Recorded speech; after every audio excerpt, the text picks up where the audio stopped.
Lake Regatta, and we're here with Leslie Fabella and Todd Rossi from the Carnegie Lake Rowing Association that helped us put this on. And also Chris Groot, the chief referee, is here.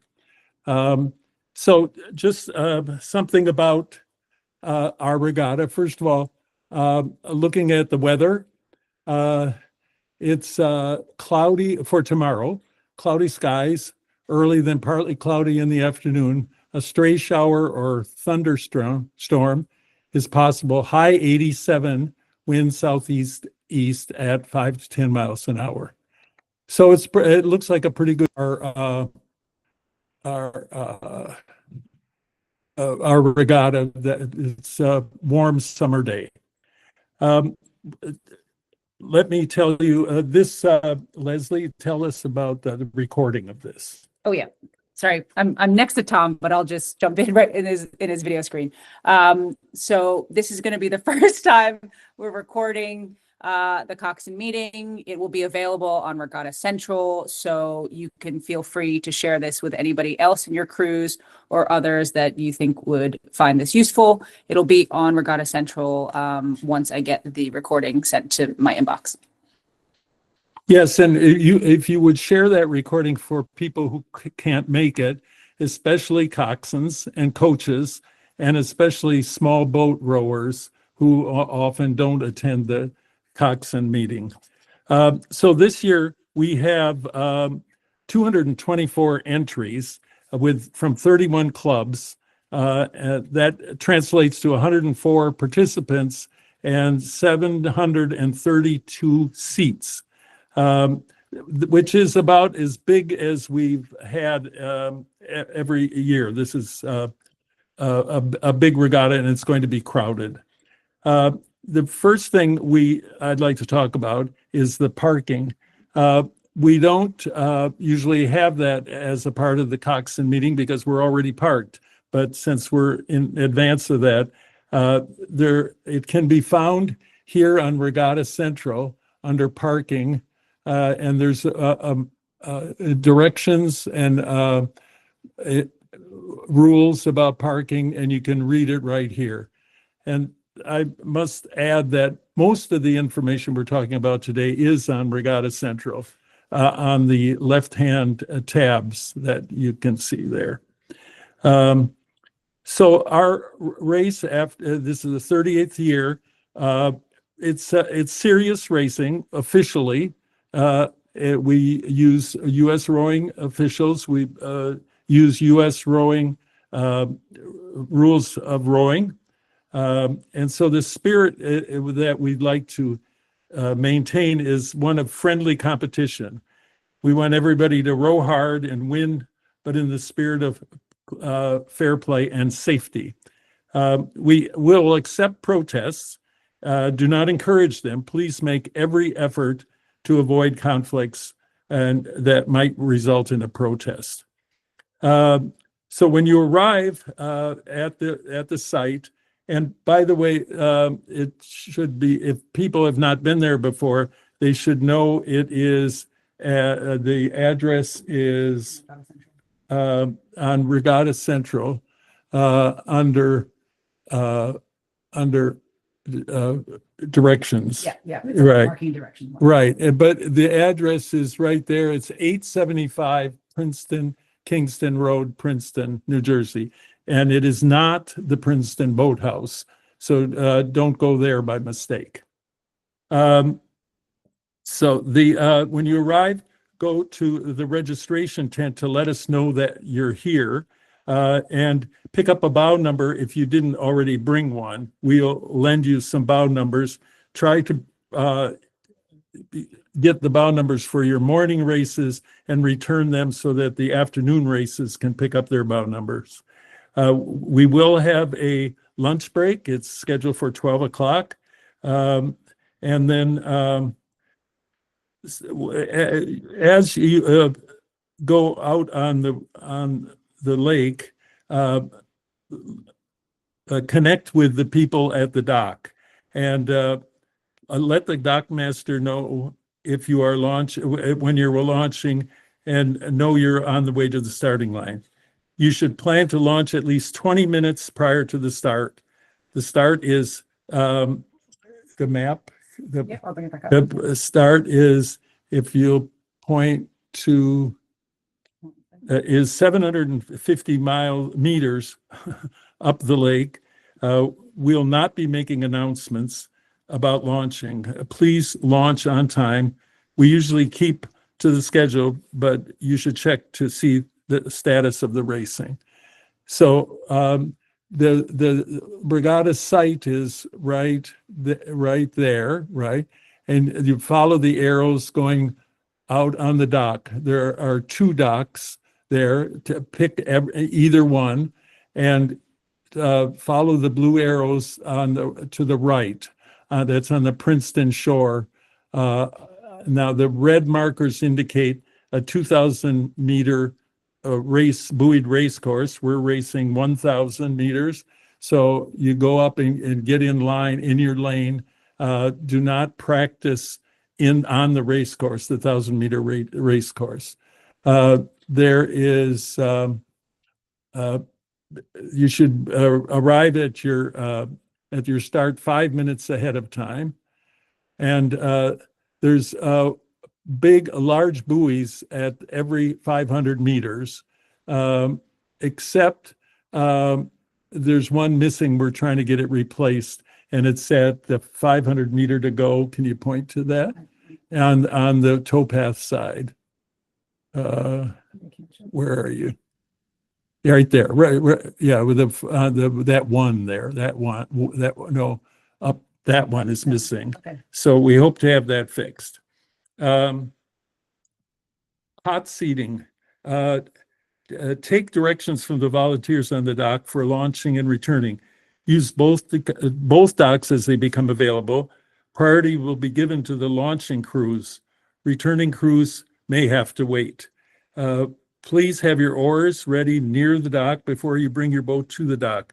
We will help you with your oars to keep the traffic on the dock moving. Follow the traffic pattern indicated on the map, along with the near shore to the start line.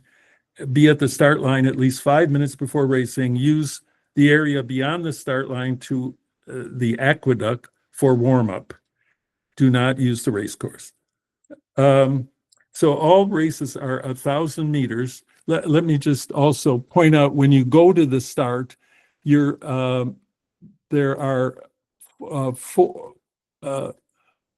lane 1. You can see lane 1. You have to be careful of lane 1. So stay tight to the shore along there, because it gets a little shallow, but there's also maybe crews coming down on lane 1. We try we only use lane 1 if we have all 6 lanes filled. That reminds me, there are 5 buoy lines, 1, 2, 3, 4, 5, that designate 6 lanes. Lanes 1 and 6 do not have a buoy, have a buoy line only on their one side. And a hint for those crews who are in lane 6, follow the buoy line on your port side. Do not follow the shore, because you'll race a longer race that way. So follow the buoy lines. The 2 through 5 lanes have buoy lines on both sides.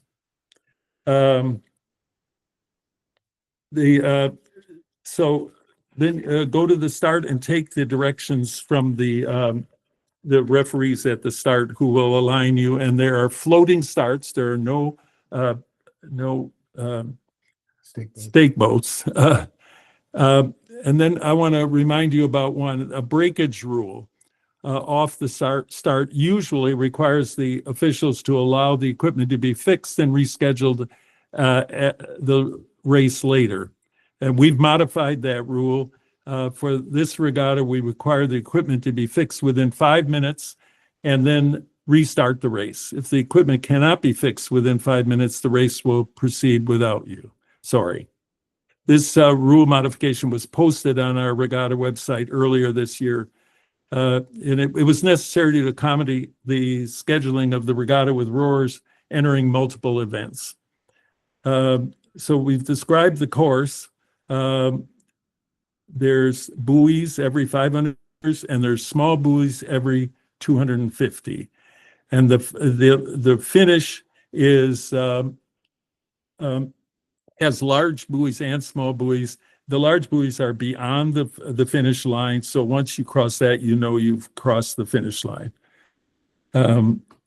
So as far as results go, we are going to post QR codes for you to scan, and anybody to scan, and get the results that will be live, which we're doing with Regatta Workbench.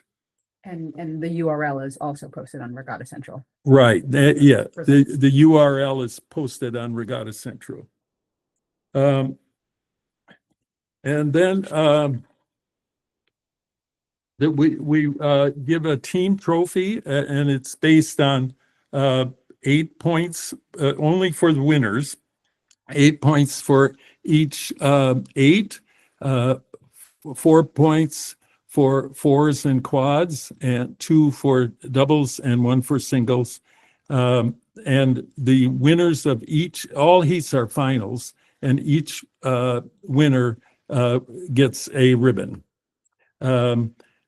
We have a number of volunteers trying to make this work. There's the ribbon and there. And they will be identified by wearing yellow hats. Am I on? Can they see me? Yeah. Oh, okay. Hi, Rob. There you go. So look for them and cooperate when they're just volunteers. They're also trying to race, so that becomes complicated. And at the end of the day, we try to get a Coxswain 500-meter dash. So try to assemble some Coxswains, and we will try to get a race unofficially, but you win medals. We have portable toilets located near registration and the finish line. A note that the regatta site, the finish line area, and the lake is Princeton University property. We're thankful that they allow us to use their facilities. We think it's one of the best rowing sites in the world. This is a registered U.S. rowing regatta, and we're pleased to have a cadre, a jury of U.S. rowing volunteered referees judge the racing for safety and fairness. So before if people have questions, they can put it in the chat, and we'll address them. But now let me introduce the head referee, Chris Groot. Chris? Thank you, Tom. Leslie, could you put up the map, the course map again? Yep. So as Tom mentioned, there are 2 docks, which are used both for inbound and outbound. And we need you, when you get ready to launch, before you launch, to bring your oars down by the docks and be ready to go, so that once you get down on the dock, you'll be very efficient and get off it very quickly. And as Tom mentioned, the launching crews have priority over the return crews. However, if you have a hot seat, please identify that to the volunteers and the official who will be on the dock, so that we can make sure that change is taking place as quickly as possible. When you launch off the docks, as Tom mentioned, you will go to the right hand towards the start, past the start. There is a sandbar in there, so don't hug the shore too closely in that open area there, but don't get too close to the course, because if we are using lane 1, there will be a boat along that side outside the lanes of the course. Go up to the top 250 meters of the 2,000-meter course, and then you can cross into your lanes. If you're going to do a larger warm-up, you can go all the way up to the start. We ask you not to spend too much time beyond the start because the officials won't be watching that too closely. We'll be watching everybody on the 2K course, but not going up around the corner there. So we ask you not to go too far beyond that. If you're going to warm up, you can warm up in your lane, and then if you want to do another loop, come off out of your lane back into the blue arrow line here, go back up to the start and come back into your lane.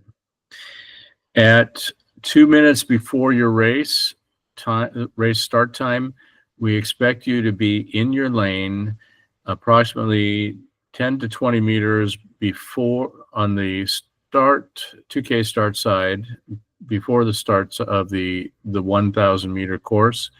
And then the officials, the aligner will bring you up in your lanes. It is not a race until the starter gives the start command. So we ask you to try staying as even as possible when you come up. If you see yourself getting too far ahead, slow down. If you're too far behind, speed up, so that when you get to the mark there at 1,000 meters, you're all pretty much aligned. The person who will be giving the commands for aligning will be on the towpath side, which is the top of this map there, and they will be telling the crews giving commands to bring you up even. Once you are even, that person will raise a white flag, and one of the officials behind you will be starting the race, and they will give the starting commands, and the starting commands will be the normal attention, raising a red flag, and then go.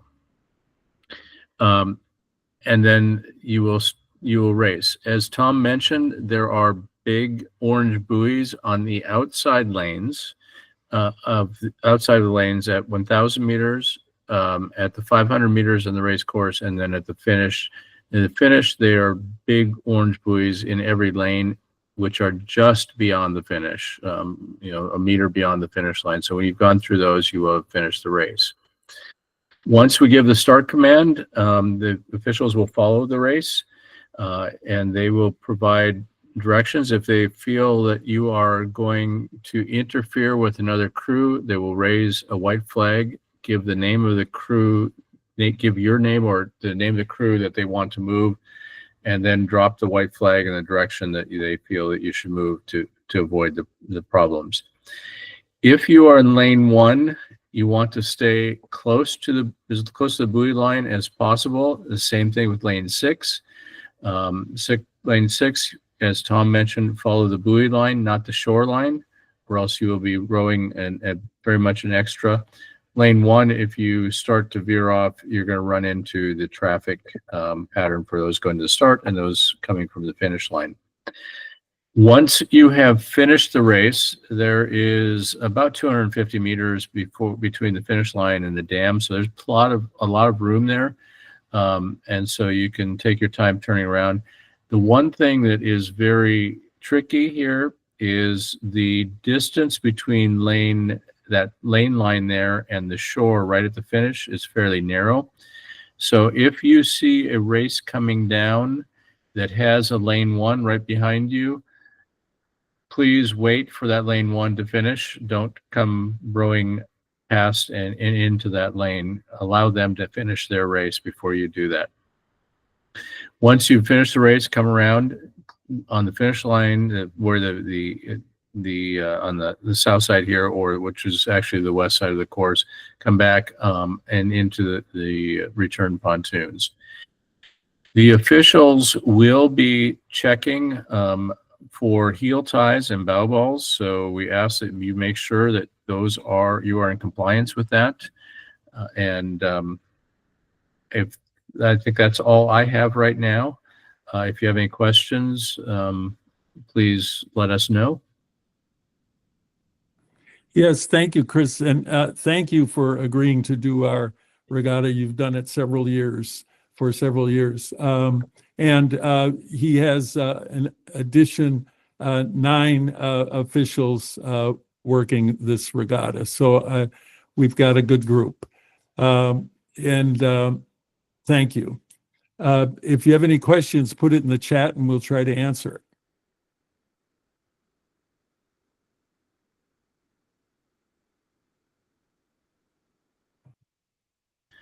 I will add that if all of the boats in a race are there and you all look like you're ready, we may start the races early. However, if one of the boats is missing, we will wait till the race start time. And then if the boat still isn't there, we will start the race no later than the scheduled time of the race, unless we are told that there's going to be a hot seating of some kind.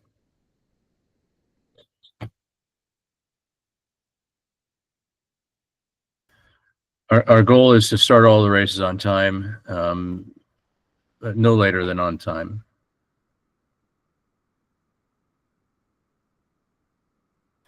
One final thing for me to add is if we do have a thunderstorm that moves in, we will ask everybody to clear off the course and bring you in as quick as possible. And then we'll make an assessment of what the weather is, whether it's just a brief storm or whether it's something that's developed that wasn't expected, and we will try to continue racing if at all possible. Okay. Hearing no questions. No questions. No questions. I hope you found this useful. I think it will save a lot of time tomorrow morning. Oh, sorry, Pat has one, Okay. but maybe you can take that offline with her. Yeah. Not scratching. Yes. I think we did scratch you, Pat, but we'll look at that. Great. Yeah. Nothing Okay. else. Yep. And then we'll make sure that the recording again is on Regatta Central once I have access to it. So please share it with anybody who was not able to make the event this evening, and anybody else who would just like to have the information to hand. Yeah. Yeah. It was a suggestion that we mentioned that we have food tent that's been being developed over several months here, and we offer free food donations requested, but it's all homemade food from our club members who bring their food, and everybody raves about the food. So join us for the food. Great. Okay. Yeah.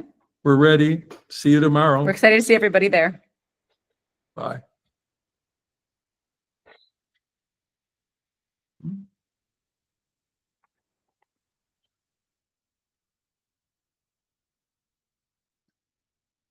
How many did we have?